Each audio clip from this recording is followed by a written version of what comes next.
Então, hoje eu vou compartilhar com vocês a mensagem. É nossa última mensagem na série de a Igreja Apostólica, que nós estamos falando sobre a Missio Dei, a missão da igreja. Então, nós vamos ler o texto de Mateus 16, lá no versículo 13.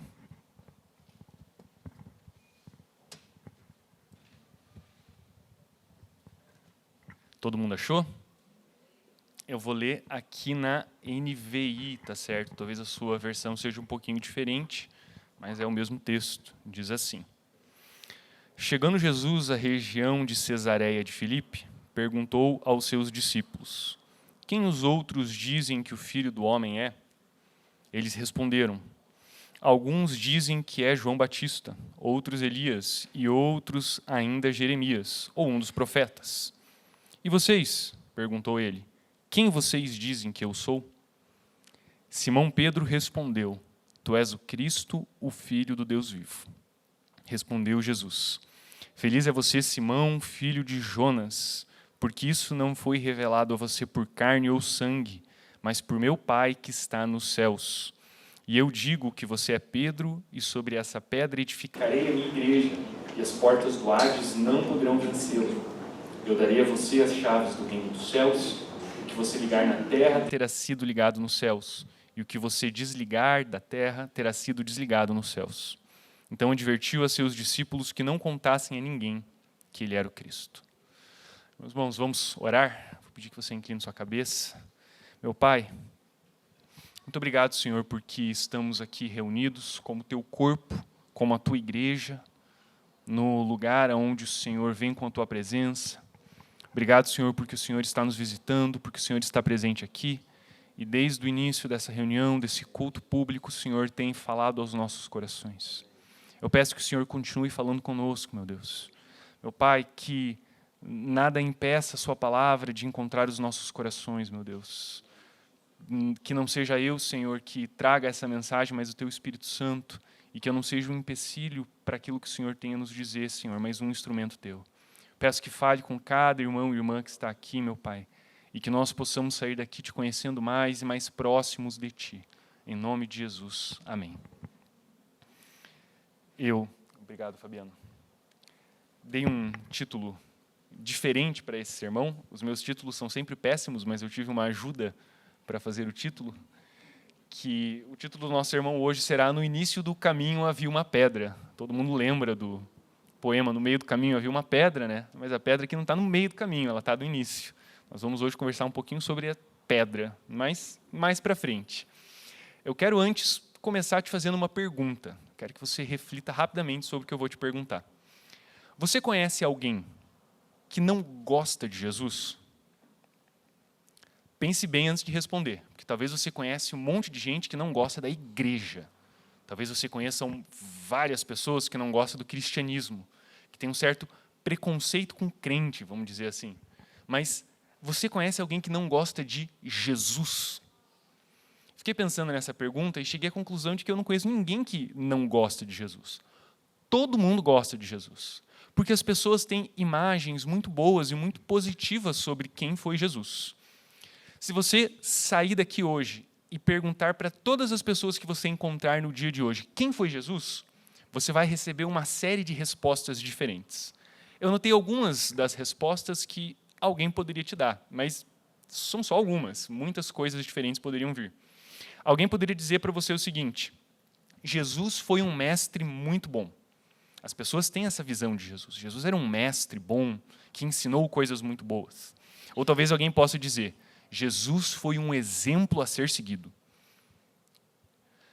Outra resposta que você pode receber é: Jesus foi um revolucionário. Ou talvez alguém possa falar: Jesus foi uma pessoa muito preocupada com os pobres, muito preocupada com os necessitados, muito preocupada com aqueles que estavam à margem da sociedade. Talvez você possa perguntar para alguém: quem foi Jesus? E a pessoa te diga: olha, Jesus foi o fundador de uma religião. Jesus foi um cara muito legal. Todas essas respostas, elas são problemáticas. Aí você vai dizer problemáticas? Eu vou falar sim, elas são problemáticas. Elas têm verdade em si. Nenhuma delas é mentirosa. O problema dessas respostas é que elas são todas incompletas. Jesus, ele foi um mestre muito bom. Jesus é um exemplo a ser seguido. Mas ele é só isso. Jesus, ele foi um revolucionário. Mas qual a revolução que ele trouxe? Será que foi a revolução que as pessoas entendem por revolução? Ou uma revolução diferente? Jesus, ele foi uma pessoa muito preocupada com os pobres, os necessitados, aqueles que estavam à margem da sociedade. Mas essa era a sua única preocupação? Ou ele tinha outras preocupações de ordem, vamos dizer assim, espiritual também? Jesus, ele foi um cara muito legal. Mas e daí? O que ser um cara legal nos diz? Essa crise de identidade que as pessoas hoje em dia têm a respeito de Jesus, as pessoas também tinham nos tempos em que Jesus estava vivo, em que Jesus estava encarnado na Terra.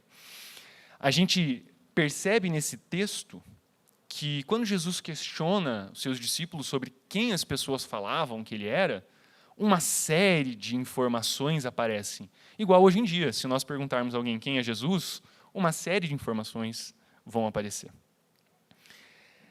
É importante ressaltar aqui que eu usei a expressão crise de identidade, algo muito comum no nosso tempo, mas Jesus não tinha crise de identidade nenhuma. Desde o começo, Jesus sabia quem ele era. E Jesus também não era uma pessoa tão preocupada assim com a opinião pública. Quando Jesus questiona seus discípulos, quem os homens dizem que eu sou, ele não está interessado ali por, e aí, o que as pessoas acham de mim? As pessoas me acham legal, as pessoas não me acham? Pelo contrário, a preocupação de Jesus, a gente percebe ao longo do texto, era saber quem os seus discípulos pensavam que ele era. Mas eu acho que vale a pena a gente começar o nosso estudo desse texto bíblico olhando para a opinião que as pessoas tinham sobre Jesus. Então, vamos dar uma olhada ali no versículo de número 14. Jesus pergunta, quem os outros dizem que o Filho do Homem é? E os seus discípulos responderam. Alguns dizem que é João Batista, outros Elias, ainda outro Jeremias ou um dos profetas. Então, nós temos aqui 4 opiniões diferentes, mas não tão diferentes, sobre quem era Jesus.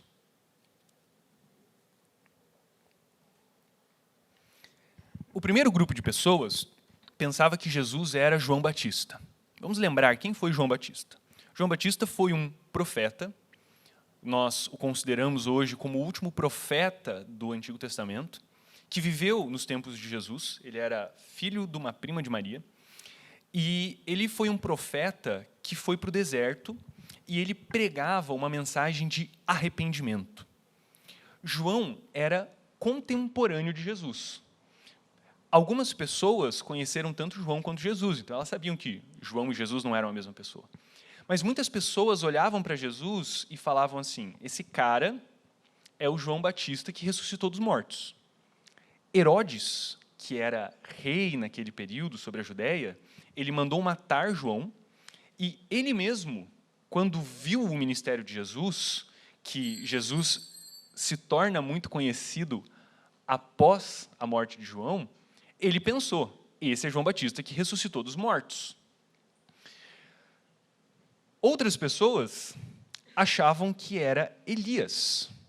Elias foi um profeta muito importante do Antigo Testamento. Você, com certeza, conhece alguma história sobre Elias. Talvez você conheça a história de Elias confrontando Acabe, dizendo que não ia chover. Talvez você conheça a história de Elias lutando fortemente contra a idolatria que Acabe e sua esposa Jezabel trouxeram ao reino de Israel. Ou talvez você conheça Elias no seu confronto com os falsos profetas de Baal no Monte Carmelo. O profeta Malaquias, lá no capítulo 4, finalzinho do seu livro, ele fala sobre a vinda de Elias, sobre a vinda de um homem no poder e na unção de Elias, que prepararia o caminho para o Messias.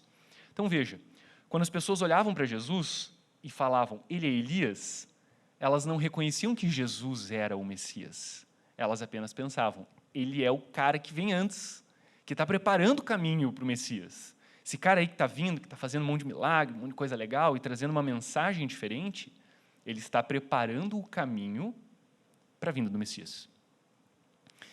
O terceiro grupo de pessoas falava que Jesus era Jeremias. E aqui a gente talvez olhe e pensa, Jeremias, da onde veio isso? Jeremias, talvez vocês se lembrem, foi um profeta também muito importante dos tempos de Israel. Ele foi o profeta anterior ao exílio da Babilônia. Ele profetizou no povo de Judá, né? Na época o reino já tinha sido dividido e o reino de Israel do norte já tinha sido levado cativo. Ele foi um profeta de condenação. Ele condenou o pecado do povo. Ele disse: por causa da idolatria de vocês, vocês vão ser levados cativos e nada vai impedir. E aí, você talvez se lembre do livro de Jeremias, que vários falsos profetas o acusaram, ele sofreu muito. Talvez as pessoas olhavam para Jesus e percebiam a mensagem de condenação que ele trazia, ou talvez um certo preconceito que os mestres da lei tinham com ele, um certo sofrimento que ele podia ter, e relacionavam com Jeremias. Além disso, alguns historiadores eles vão dizer que havia uma certa expectativa que surgiu no tempo dos Macabeus, lá na época que os judeus se revoltaram contra o império helenista que estava governando o mundo, de que Jeremias viria nos tempos antes da redenção final. Então, se depois você procurar o livro de 2 Macabeus, ele é um livro apócrifo, mas você encontra facilmente para ler na internet, você vai ver lá em 2 Macabeus 12 uma menção dessa vinda de Jeremias antes do tempo final.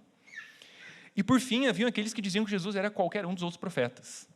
Essa ideia, ela mostra como eram variadas as opiniões escatológicas naquele tempo de Jesus. Lucas, o que é a opinião escatológica? É que havia uma série de ideias de como seria o fim do mundo e o estabelecimento de Israel como reinado. E aí vários caras escreveram coisas diferentes, falando sobre a vinda de vários profetas. Então, as pessoas tinham uma série de opiniões diferentes. Jeremias é um exemplo, Elias é outro exemplo. Todo mundo tinha uma opinião sobre Jesus. E essas opiniões, elas têm algumas semelhanças e algumas diferenças. E elas têm algumas semelhanças com as opiniões de hoje e algumas diferenças também. Deixa eu mencionar algumas das semelhanças. Então, em primeiro lugar, todo mundo reconhecia Jesus como uma pessoa ímpar. Ele era um vulto de um grande herói do passado. Elias, Jeremias, um profeta. Muito parecido com as opiniões que as pessoas têm hoje em dia sobre Jesus. Jesus é um exemplo, um grande revolucionário, um mestre muito bom. É uma pessoa ímpar, é uma pessoa sem igual, uma pessoa que chama muita atenção. Uma segunda semelhança é que todas essas identificações, elas são meias verdades. Elias, Jeremias, um exemplo e um bom mestre, são pessoas que têm uma dignidade muito grande, que chamam a atenção. Mas Jesus não era só isso. Um dos comentaristas do Evangelho de Mateus, o Tasker, não sei se é assim que pronuncia o sobrenome dele, ele disse que, embora Jesus possuísse algumas das características de cada um desses grandes homens, ele transcendeu a todos eles. E esse é o ponto que todas essas identificações perdem. Jesus foi um grande mestre, mas ele transcende isso. Jesus, ele foi um exemplo, mas ele transcende isso. Jesus começou uma revolução, mas essa revolução transcende aquela que as pessoas pensam. Jesus foi muito maior do que Elias, muito maior do que João Batista, muito maior do que todos eles.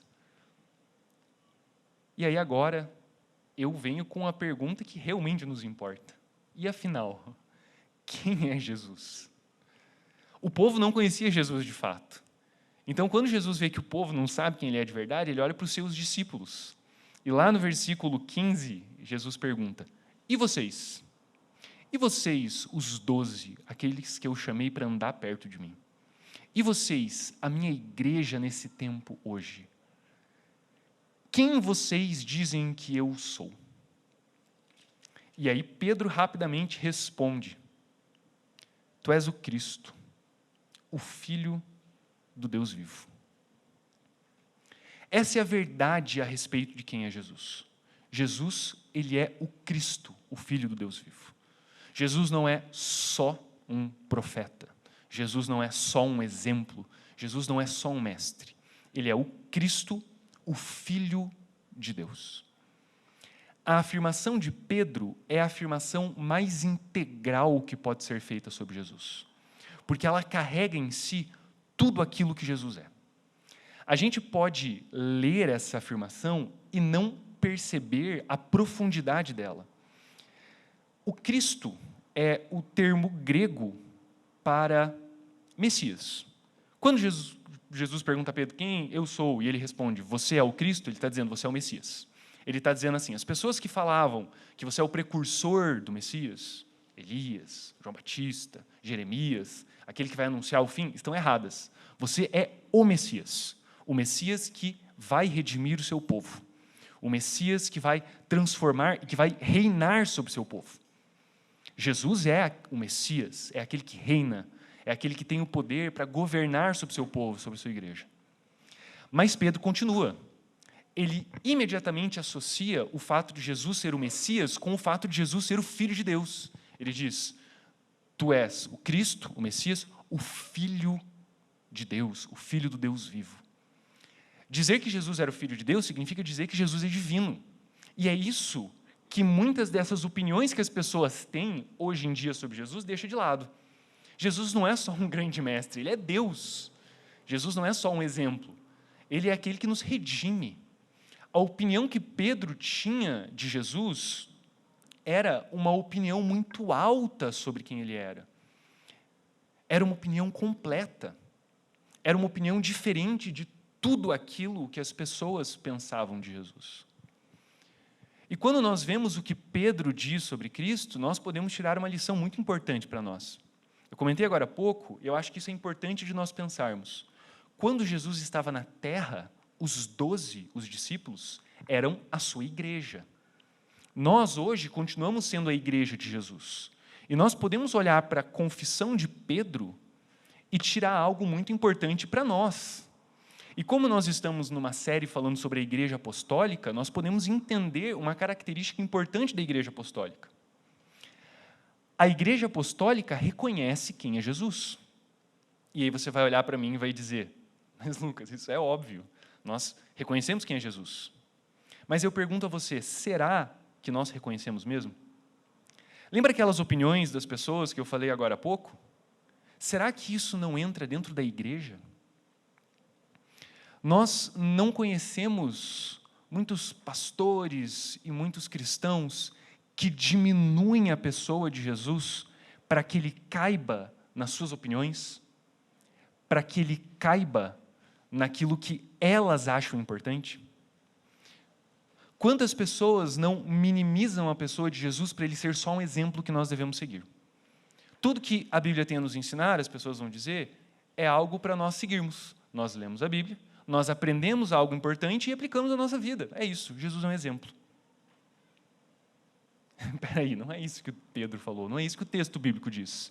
Não é isso que é reconhecer quem é Jesus, porque Jesus não é só um exemplo.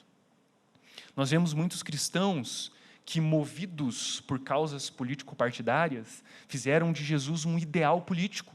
Talvez Jesus é um revolucionário. Mas espera aí, Jesus nunca se propôs a ser um revolucionário. Ele é o Messias, o Filho de Deus.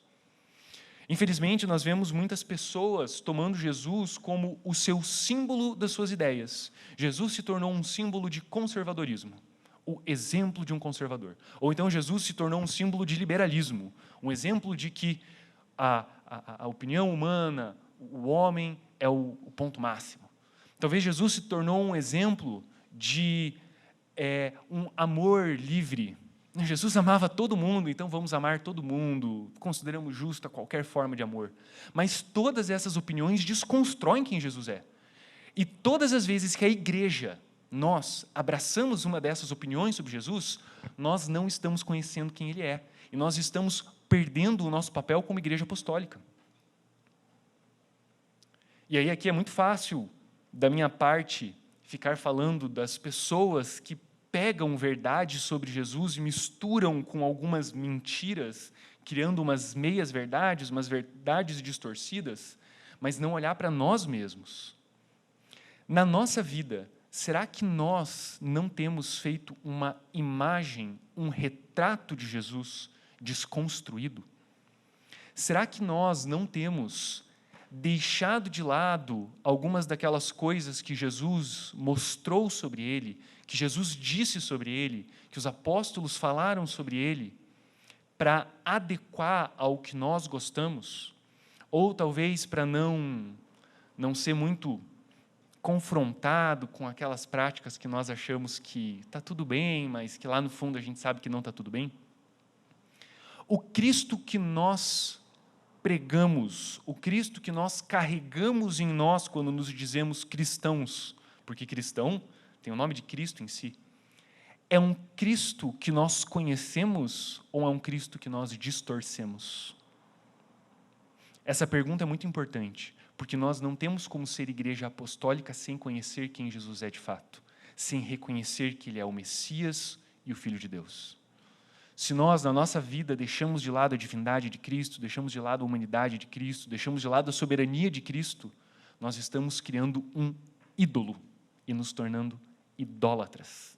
E a igreja é chamada para não ser idólatra, mas para adorar somente o Deus verdadeiro. A igreja apostólica é aquela que reconhece quem Jesus é. A igreja apostólica é aquela que aceita quem Jesus é. A igreja apostólica anuncia quem Jesus é, inteiro, não dividido, soberano, o Messias e o Filho de Deus. Se nós voltarmos para o texto, nós vamos ver que a afirmação de Pedro gerou uma reação em Jesus. Pedro confessou algo muito importante sobre Jesus. Então, Jesus agora toma a palavra, ele faz uma confissão muito importante, que nos remete ao nosso título do sermão. No início do caminho havia uma pedra. Lá no versículo 17, olha o que Jesus vai dizer. Respondeu Jesus: Feliz é você, Simão, filho de Jonas, porque isso não foi revelado a você por carne ou sangue, mas por meu Pai que está nos céus. Esse conhecimento de quem Jesus é, ele não chega a nós por carne ou sangue, do mesmo jeito que ele não chegou a Pedro por carne ou sangue. A expressão aqui, carne ou sangue, quer dizer um conhecimento humano. Nós não concluímos que Jesus é o Messias, o Filho de Deus, de forma meramente humana, racional, fazendo experimentos científicos. A única maneira de conhecer e reconhecer que Jesus é o Filho de Deus é se o Pai revelar. Pedro não concluiu isso sozinho. Pedro não era um grande filósofo que ficou observando Jesus e prestando atenção naquilo que ele falava, naquilo que ele agia, e fazendo anotações, e de repente, esse cara é o Filho de Deus. Não. Deus revelou a Pedro que Jesus é o Filho de Deus. Da mesma forma que Deus revela a nós que Jesus é o Filho de Deus. A igreja só pode reconhecer quem Jesus é se o Pai revelar. Então nós precisamos da revelação. Nós precisamos da revelação divina para isso. Nós precisamos abraçar a revelação. E aí a pergunta que eu deixo aqui é: como essa revelação vem a nós? Já já vamos responder. Vamos continuar aqui no texto.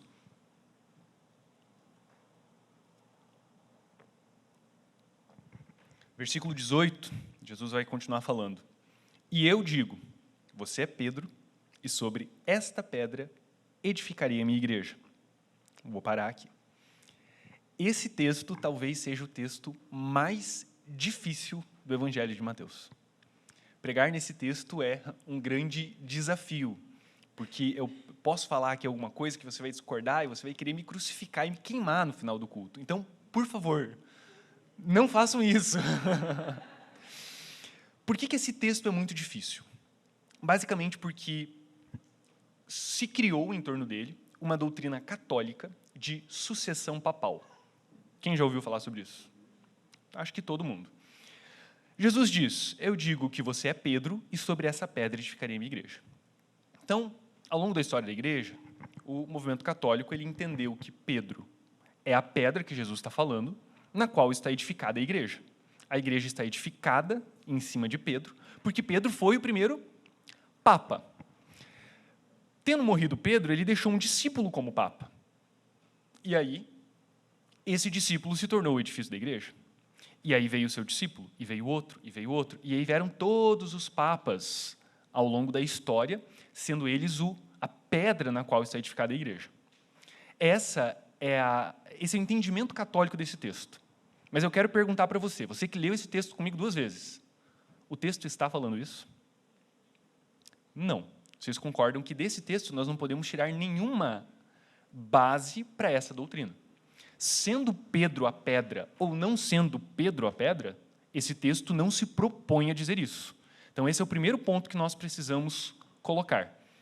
Se alguém quer defender a tese de sucessão apostólica, não consegue fazer por esse texto, porque o texto não está falando isso. E a gente tem que sempre tomar muito cuidado sobre aquele monte de informação que a gente vem trazendo de fora para o texto bíblico, né?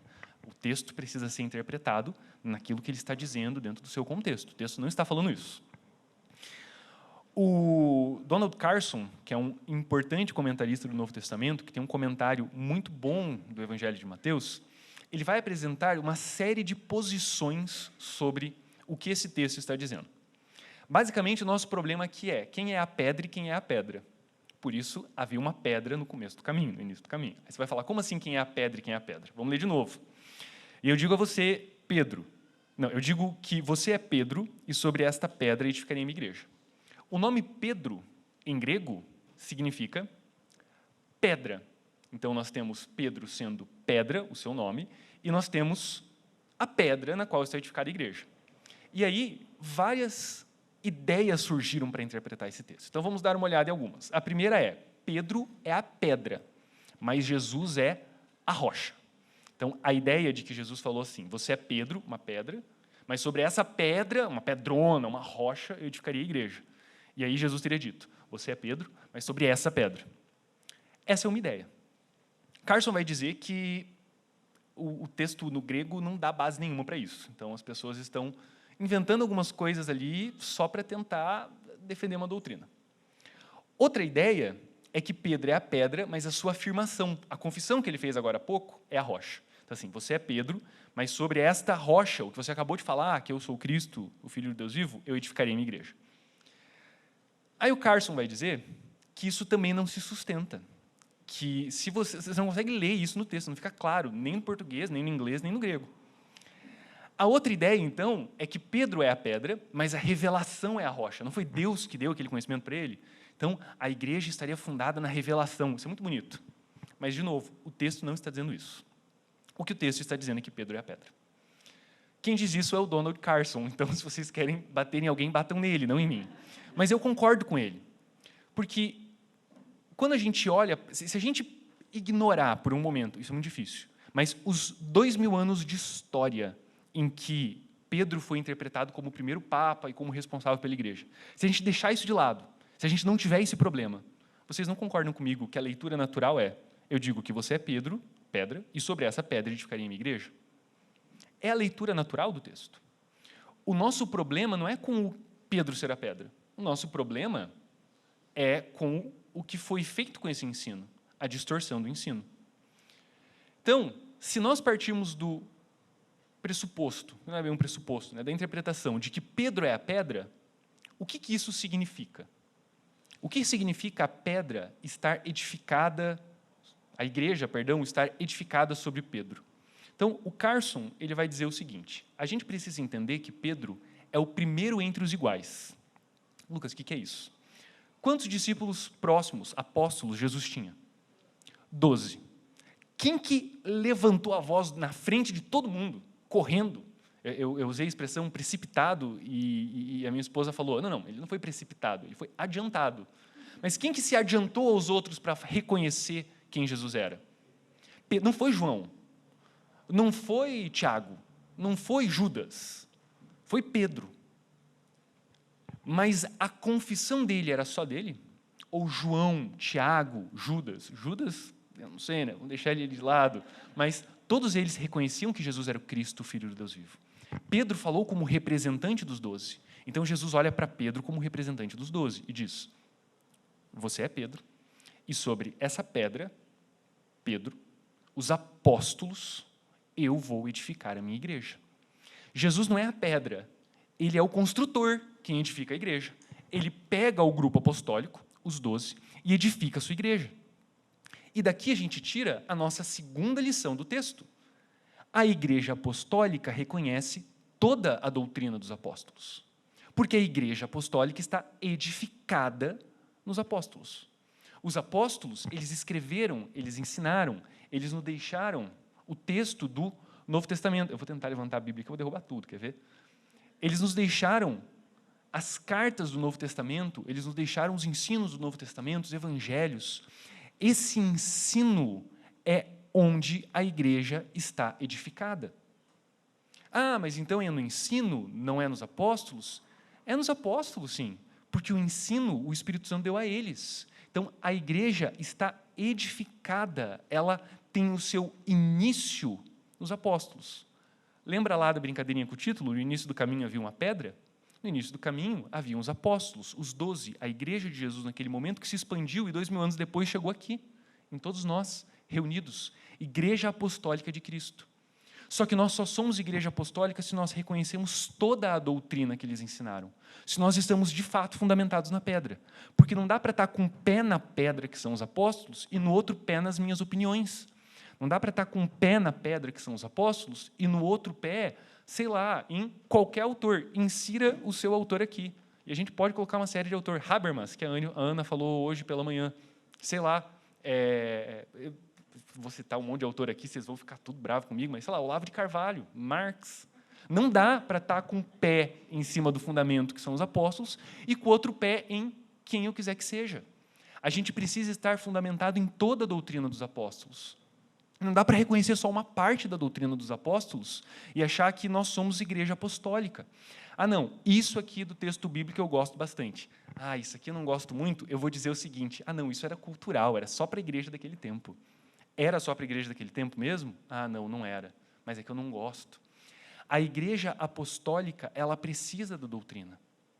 E aí, de novo, nós podemos voltar, porque nós falamos sobre Jesus. Do mesmo jeito que as pessoas gostam de recortar Jesus, as pessoas gostam de recortar o ensino apostólico. As pessoas gostam de recortar a Bíblia, pegar só partes que elas gostam. E eu volto. Nós fazemos isso. Eu, Lucas, sim, nós fazemos isso. Nós, tantas vezes, estamos deixando certos ensinos bíblicos de lado porque aquilo ali não nos agrada, porque aquilo ali vai contra a forma que nós pensamos. Pior, às vezes nós cortamos o ensino bíblico porque a gente diz, a nossa sociedade atual não vai gostar disso. Como que eu vou pregar o evangelho para uma pessoa se o evangelho fala isso? Então eu vou fazer o seguinte, eu vou deixar de lado essa verdade, essa doutrina, esse ensino, para tornar o evangelho mais atraente, mais relevante. A grande tentação do nosso século é deixar o evangelho mais relevante. Mas o evangelho não precisa ser relevante, ele precisa ser completo. Nós não somos chamados a pregar o evangelho relevante para a sociedade, nós somos chamados para pregar toda a verdade, para nos apegar a toda a doutrina. E eu vou além. Será que nós estamos realmente firmados em toda a doutrina apostólica? Ou será que nós nem valorizamos a Bíblia direito? Vamos olhar para o nosso coração e pensar na nossa vida. Será que nós temos meditado nas Escrituras? Nós estamos lendo a Bíblia? Será que nós valorizamos o ensino bíblico? Nós valorizamos o ensino bíblico tendo frequência nos cultos, por exemplo. Todo domingo a Bíblia tem sido exposta aqui, por homens muito melhores do que eu, diga-se de passagem. Será que nós valorizamos mesmo a Bíblia? Como é a nossa frequência na escola bíblica? Nós valorizamos mesmo toda a doutrina de Deus? Nós estamos usando a Bíblia para pautar os nossos relacionamentos dentro de casa, com esposa, marido, filhos, com os nossos amigos? Ou será que a nossa Bíblia ela está lá em cima da estante aberta no Salmo 91? Nós somos presbiterianos, a gente não tem esse costume, né, de deixar a Bíblia aberta no Salmo 91. Ela fica fechada na gaveta mesmo. Nós podemos dizer que reconhecemos toda a doutrina dos apóstolos? A gente nem sabe o que os apóstolos ensinaram. A gente nem sabe qual é a doutrina dos apóstolos. A igreja apostólica reconhece toda a doutrina. A igreja apostólica está fundamentada nela. Não é no pastor X ou no pastor Y, ou no cara motivacional que dá as melhores palestras, coaching, e que às vezes cita uns versículos bíblicos. A igreja está fundamentada nos apóstolos e no seu ensino e na sua doutrina. A igreja apostólica, ela ama a Escritura, ela vive pela Escritura, ela conhece a Escritura. E o Senhor tem nos chamado para ser essa igreja, a igreja que ama a sua palavra. O texto continua. Então, se a gente continuar ali no versículo 18, vai dizer o seguinte: e as portas do Hades não poderão vencê-la. Esse vencê-la faz referência à igreja de Jesus, que está edificada na pedra. As portas do Hades não poderão vencê-la. E aí eu pergunto aqui, o que é o Hades? De novo, a gente não tem tanta certeza. Porque Hades, no grego e no tempo de Jesus, podia significar duas coisas. Então, tinha gente que falava do inferno chamando de Hades. Então, o texto diria, as portas do inferno não prevalecerão contra a igreja. Ou seja, o reino das trevas não vai impedir o avanço da igreja. A igreja de Cristo vai avançar e o reino das trevas não vai conseguir. A igreja de Cristo vai avançar naquelas nações que talvez há 50 anos atrás o evangelho não entrava. E o reino das trevas não pode impedir. Outra interpretação é ler Hades como sendo morte. As portas da morte não poderão vencê-la. Ou seja, o texto estaria querendo dizer que, mesmo que os cristãos, a igreja, seja perseguida e que morram, eles não serão separados da sua herança, que é Cristo. Eles serão levados para Jesus. E mesmo que tentem matar toda a igreja, não vão conseguir. A morte não vai vencê-la. A bem da verdade é que se Hades é inferno, se Hades é morte, a mensagem para nós é a mesma. A igreja apostólica não reconhece o medo. A igreja apostólica não reconhece o medo porque nem o inferno, nem a morte, nem as hordas dos demônios, nem a perseguição, nem o governo, nem ninguém pode parar o avanço da igreja. Porque quem garante o avanço da igreja é Cristo. Isso é importante para nós. Nós vivemos tempos muito inseguros. Nos últimos meses, nós vimos cristãos fervorosos, devotos, desesperados. Todo mundo aqui conhece alguém crente que estava desesperado. O novo governo vai fechar igrejas. Todo mundo ouviu isso. Todo mundo recebeu uma mensagenzinha no celular dizendo assim, agora a perseguição vai começar. Nós vimos pessoas com medo, e um medo sincero. Eu não estou dizendo que o medo é sincero, se a ameaça é sincera ou não. Isso aí, existem pessoas muito melhores do que eu para opinar sobre. Depois vocês podem conversar com a Ana, que estuda direitos humanos, política, e ela vai dizer para vocês se esse medo é ou não fundamentado. Mas as pessoas sentiam medo de verdade. As pessoas estavam desesperadas. Nós vimos, infelizmente, muitos cristãos esquecendo que a igreja apostólica não reconhece o medo. Muitos cristãos esquecendo que não é pela nossa força, que não é por causa de um governo, que não é por causa de políticas públicas que nós avançamos o reino de Deus, mas é por quem Cristo é que o reino avança. E isso vem para nós.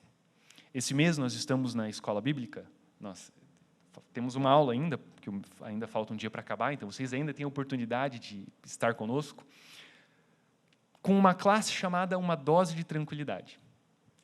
É um pouco engraçado, vamos dizer assim, porque nós estamos falando sobre temas que não são tranquilos. Hoje, a professora Ana falou conosco sobre direitos humanos. Então, assim, não foi muito tranquilo. O pessoal estava se remexendo na cadeira, assim, ela ia falando, e as pessoas iam se coçando. E ninguém estava muito tranquilo na hora. Mas há tranquilidade para a gente. A Ana terminou falando sobre isso. E eu quero falar sobre isso também. Nós, Igreja de Cristo, podemos descansar em Cristo. Porque a perseguição não vai parar a igreja. A perseguição não parou. Lembra dos judeus que perseguiam o caminho? 2000 anos depois, nós estamos aqui. Lembra do Império Romano, que jogava cristãos no Coliseu? E chegou um ponto que o Império Romano não conseguia mais jogar cristão no Coliseu, porque só tinha cristão no Império, praticamente.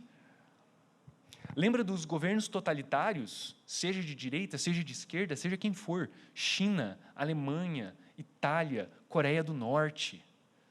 Todos eles perseguiram cristãos, todos eles impediram que a verdadeira fé fosse propagada, porque a verdadeira fé, ela tem em si aquela revolução do amor. Lembra de Jesus como revolucionário? Não tanto como as pessoas veem, mas que trouxe uma revolução espiritual, que trouxe uma mensagem de transformação, de preocupação com os outros. Eles não conseguiram parar o avanço da igreja, porque quem empurra a igreja é Cristo. Então nós, igreja apostólica, não precisamos temer.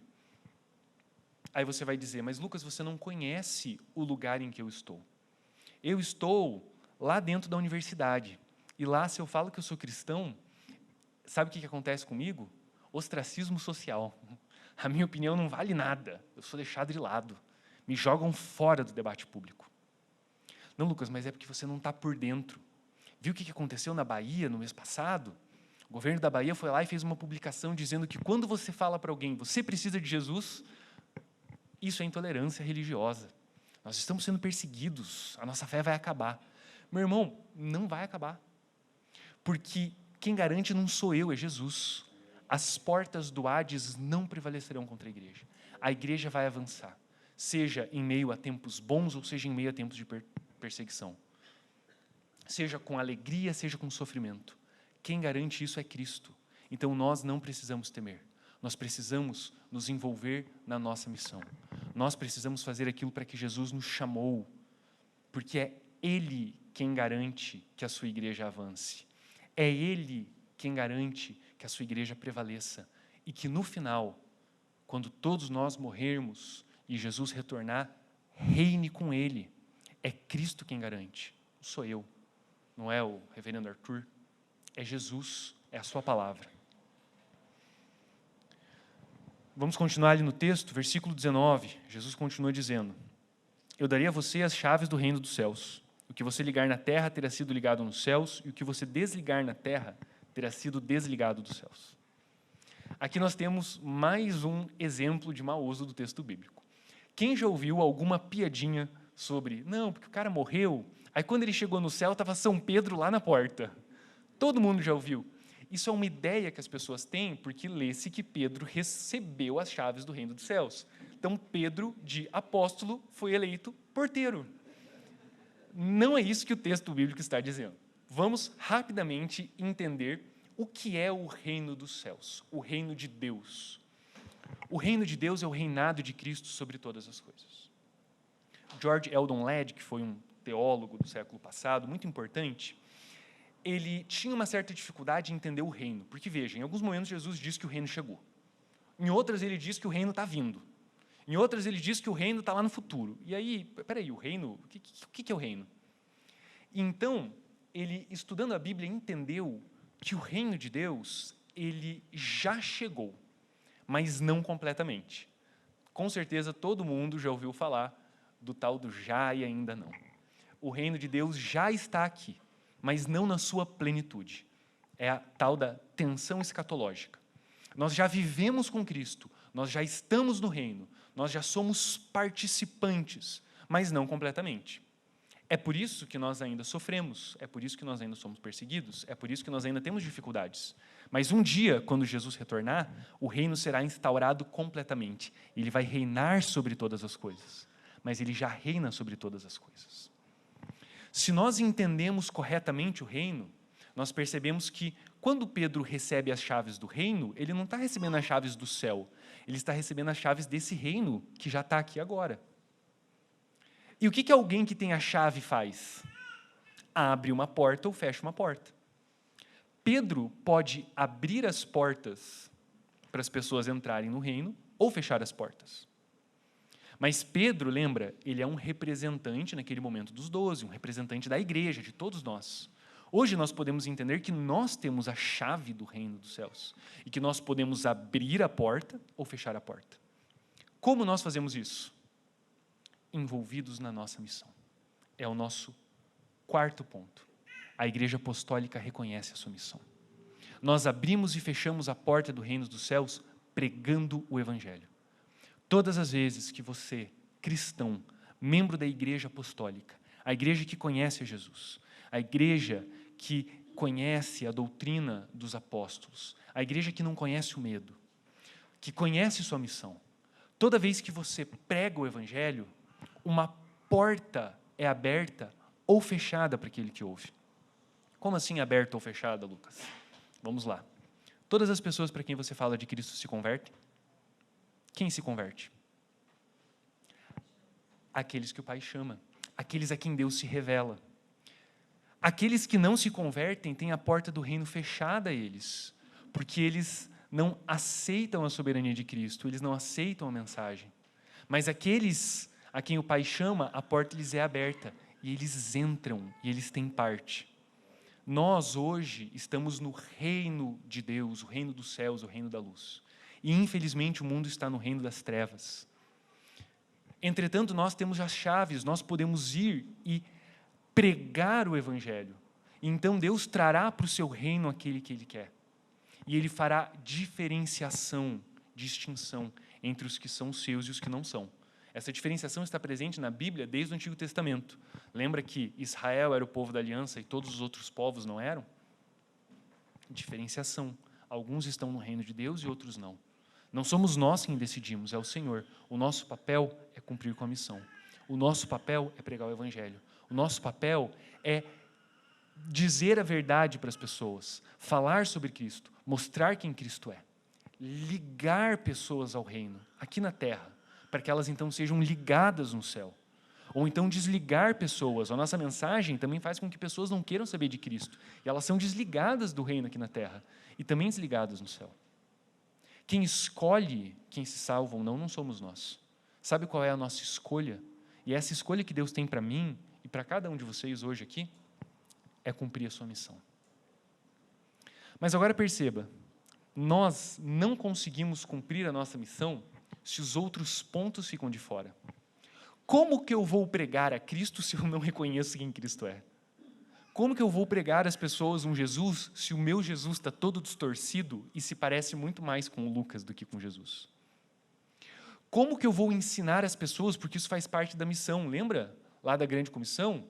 Ide fazer discípulos de todas as nações. Jesus fala, vão, façam discípulos, ensinem-nos, batizem-nos. Ensinar faz parte da missão. Mas como que eu vou ensinar se eu não conheço toda a doutrina apostólica? Se eu mal conheço a Escritura? Como que eu vou pregar o Evangelho se eu estou morrendo de medo? Não, mas eu vou falar de Jesus para essa pessoa aqui e, nossa, tanta coisa que eu posso perder. Eu posso virar intolerante. Eu posso ser chamado de preconceituoso. Meu irmão, nós só podemos nos envolver com a nossa missão se nós reconhecemos quem é Jesus, se nós reconhecemos toda a doutrina apostólica e se nós não reconhecemos o medo. Se nós deixamos o medo nos parar, nós ferimos a nossa missão. Se nós fazemos uma figura de Jesus que se parece com a gente, ou se parece com a cultura, ou se parece com qualquer coisa, nós quebramos a nossa missão. Se nós ignoramos a doutrina, o ensino, nós fugimos da nossa missão. E o nosso chamado é para cumprir com a missão. Lembra do nome da nossa série que nós estamos encerrando hoje? Igreja Apostólica e a Missio Dei. Igreja Apostólica é a igreja que cumpre a missão. E nós estamos sendo chamados para nos envolver com a missão. Nós estamos sendo chamados para pregar a Cristo. O chamado do Senhor para nós hoje é esse. Vá e cumpra a missão. Sem medo. Pregue a Cristo. Cristo todo. O Cristo da Escritura. O Cristo que nos é revelado e que a doutrina dos profetas e apóstolos nos mostra. Não tema. Se você for perseguido, tudo bem. Perseguiram gente muito melhor que nós, né? Lembra de Paulo? Chicotado, naufragou, teve que ser descido de um cesto para fugir. Se nos matarem, tudo bem. A morte não nos separa de Cristo. A morte não para a igreja. E nós reinaremos com Cristo. O texto termina, no versículo 20, Jesus diz: então advertiu a seus discípulos que não contassem a ninguém que ele era o Cristo. Mas isso não é para nós hoje. Jesus não queria que os discípulos contassem a ninguém enquanto ele estava vivo, porque ele precisava cumprir o seu ministério todo. Porque no tempo certo ele precisava ir para a cruz. Quando Cristo é crucificado, morto e ressuscita, qual é a ordem que ele dá aos seus discípulos? Vão, façam discípulos. Vão, preguem. Vão, anunciem, eu sou o Messias e o Filho de Deus. Vão, digam aos homens, eu vou voltar. Vão, cumpram a vocação que eu lhes dei. Vão, cumpram a sua missão. O chamado de Jesus para nós hoje é que nós cumpramos a nossa missão.